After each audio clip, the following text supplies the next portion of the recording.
Oi, gente, tudo bem? Eu sou a Conceição, mediadora de redação do PVS, e voltei aqui hoje para dar continuidade à aula anterior sobre o capítulo 8 da nossa apostila de redação, revisão de textos e identificação de falhas.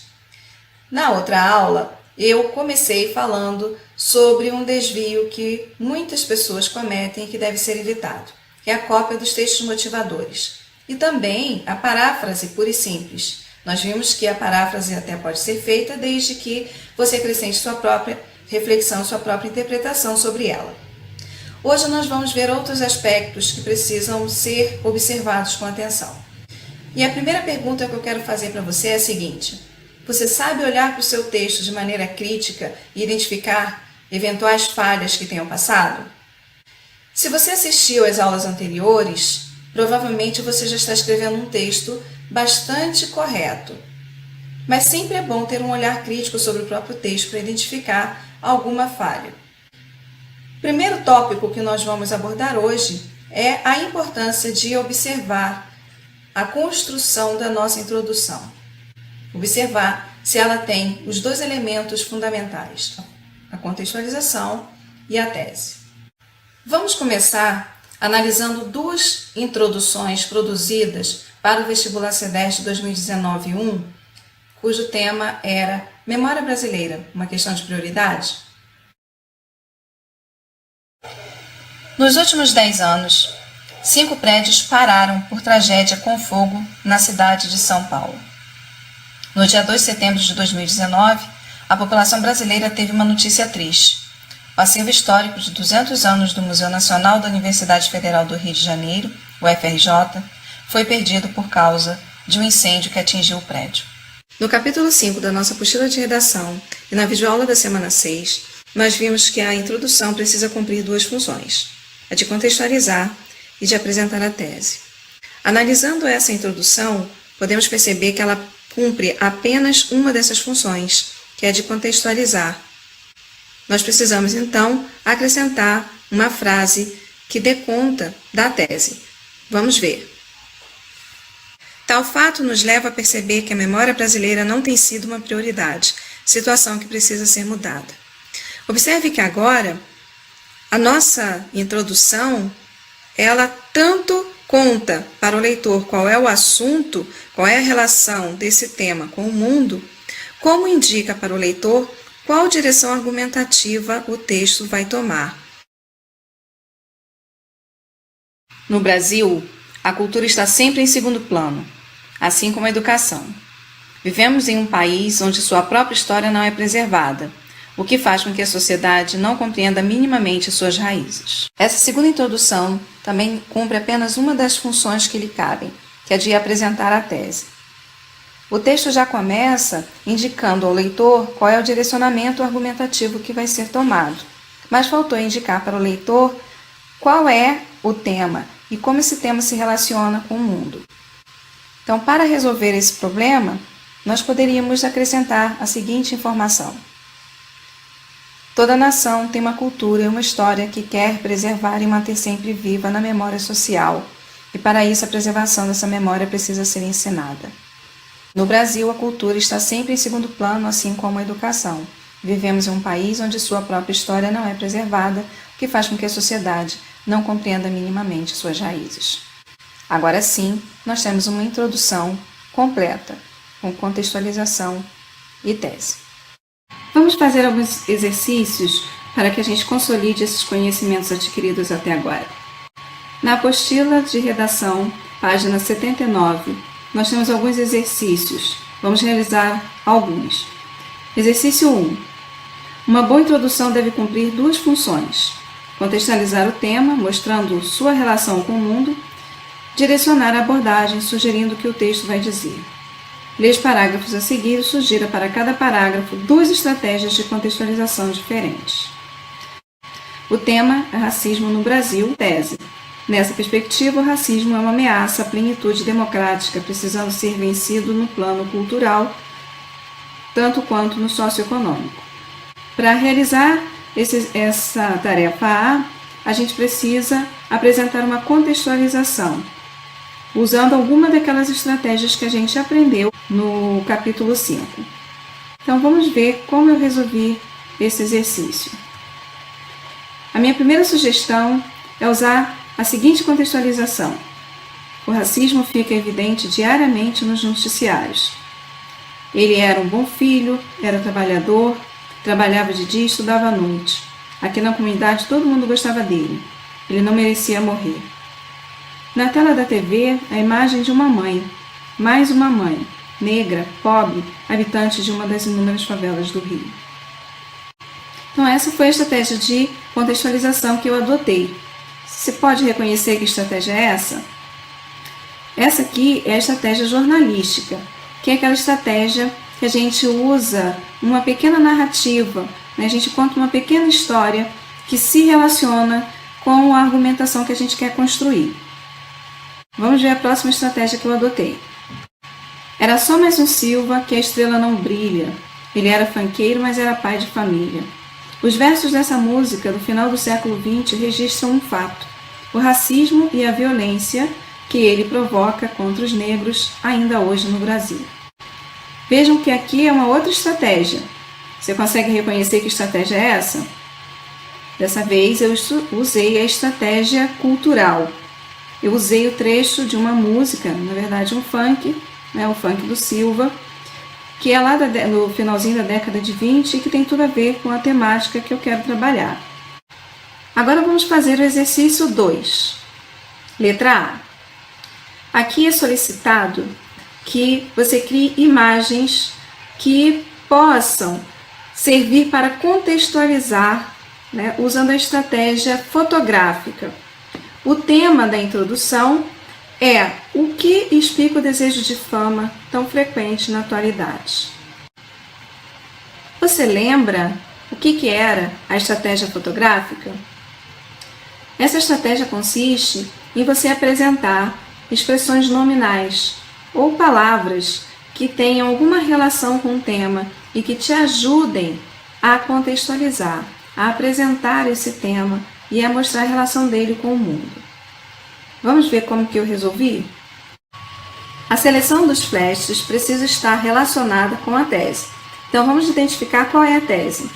A tese é a seguinte: resta saber se essa nova realidade resultará em satisfação duradoura ou em fugazes 15 minutos de fama. Então, há aqui um questionamento a respeito dessa nova realidade. Então, esses flashes que eu vou apresentar precisam ser figuras dessa nova realidade. Então, eu escolhi avanço tecnológico, popularização das redes sociais, surgimento dos influenciadores digitais. São três figuras, são três, como posso dizer, fotografias dessa situação que está sendo apresentada nessa introdução. Exercício 3, também na página 79. A introdução a seguir foi feita para um texto sobre a questão do planejamento familiar no Brasil. Leia com atenção. E aí, com relação a essa introdução, você precisa indicar, identificar qual é a tese, precisa sugerir os tópicos frasais dos parágrafos de desenvolvimento e precisa dizer qual seria o aspecto a ser retomado na conclusão desse texto. Vamos ver como nós podemos resolver? Às vezes as pessoas acertam o alvo usando a ferramenta errada. No caso da discussão sobre o planejamento familiar no Brasil, ocorre o oposto. Utiliza-se a ferramenta certa para o alvo errado. Nessa perspectiva, partindo da premissa de que pobreza não gera criminalidade, pode-se inferir que o planejamento familiar é inadequado ao combate à violência, mas pode ser útil para muitas famílias. Qual é a tese? A tese, ela, em geral, é a última parte, da introdução. Primeiro a gente apresenta uma contextualização, e depois a gente mostra qual é o nosso direcionamento argumentativo. Isso foi feito exatamente nesse trecho aqui dessa introdução. Nessa perspectiva, partindo da premissa de que pobreza não gera criminalidade, pode-se inferir que o planejamento familiar é inadequado no combate à violência, mas pode ser útil para muitas famílias. Na letra B, a gente precisa sugerir os tópicos frasais dos parágrafos de desenvolvimento. Esses tópicos devem ser planejados antecipadamente, tendo em vista a tese que a gente planeja defender. A tese que é defendida aqui a gente já analisou, que é essa aqui que está em destaque. Então, tendo essa tese como base, a gente poderia sugerir os seguintes tópicos frasais. Para o desenvolvimento 1, primeiramente, cabe esclarecer que o planejamento familiar não deve ser usado como principal ferramenta para combater a violência no Brasil. Para o desenvolvimento 2, entretanto, o planejamento familiar pode promover qualidade de vida para inúmeras famílias. Vejam que o tópico do parágrafo de desenvolvimento 1 retoma parte do que foi exposto na tese. A tese falou que o planejamento familiar é inadequado no combate à violência. Então, o tópico retoma essa informação, parafraseia essa informação, o que indica que nesse parágrafo a gente vai apresentar os argumentos que justificam parte da nossa tese, parte do nosso ponto de vista. No tópico do desenvolvimento 2, a gente retomou a outra metade da nossa tese, né? Que pode ser útil para muitas famílias. Ou seja, eu parafraseei no meu tópico do desenvolvimento 2 essa informação. Isso significa que nesse parágrafo eu vou apresentar argumentos que justifiquem essa outra parte do meu ponto de vista. Tudo bem até aqui? Por fim, para responder a letra C, devemos dizer que o aspecto a ser retomado na conclusão é a ideia defendida na tese, o que garante uma das qualidades que o texto deve ter, a circularidade. O exercício 3 nos chama a atenção de dois aspectos. Primeiro, para o funcionamento do planejamento de texto, e também para o fato de que um texto bem planejado garante ao texto uma qualidade que é a circularidade. A circularidade é uma qualidade quando ela garante que o texto vai progredir, as ideias apresentadas vão progredir e, ao mesmo tempo, o texto vai manter a sua unidade. Observe nesse esquema que o plano de texto já inclui a circularidade. Então, esse é um aspecto que você deve observar sempre que for construir a sua redação. Faça o planejamento, porque ele vai garantir que você vai construir um bom texto, e fique atento à circularidade que faz o texto progredir, mas que mantém a unidade do texto, né? Fazendo a retomada da introdução na conclusão e desenvolvendo a tese apresentada na introdução no seu desenvolvimento. Outra qualidade que um texto de redação deve ter é a relativização. A relativização se refere à forma como nós apresentamos o nosso ponto de vista. Ao apresentar a nossa tese e defendê-la ao longo do texto, nós devemos evitar ser categóricos e absolutos. Devemos construir afirmações que não deem conta de totalidades e também devemos evitar de ser intransigentes. Uma frase como "todo político é corrupto", ela é problemática justamente porque ela afirma a totalidade e nós não temos como comprovar, como confirmar essa totalidade. Por mais que nós argumentemos e tentemos apresentar justificativas, no máximo a gente vai conseguir provar que a maioria dos políticos são corruptos, ou a maioria dos corruptos são políticos, né? Então, a relativização é sempre o melhor caminho na redação. Evite essas palavras que afirmam totalidades, que são absolutas e que são intransigentes. Para finalizar, um último aspecto que eu gostaria de chamar a atenção é a importância do uso dos ganchos semânticos. Nós vimos que o nosso texto precisa ser uma unidade, ou seja, deve haver uma relação entre os parágrafos. As ideias apresentadas na introdução são desenvolvidas no desenvolvimento e concluídas na conclusão.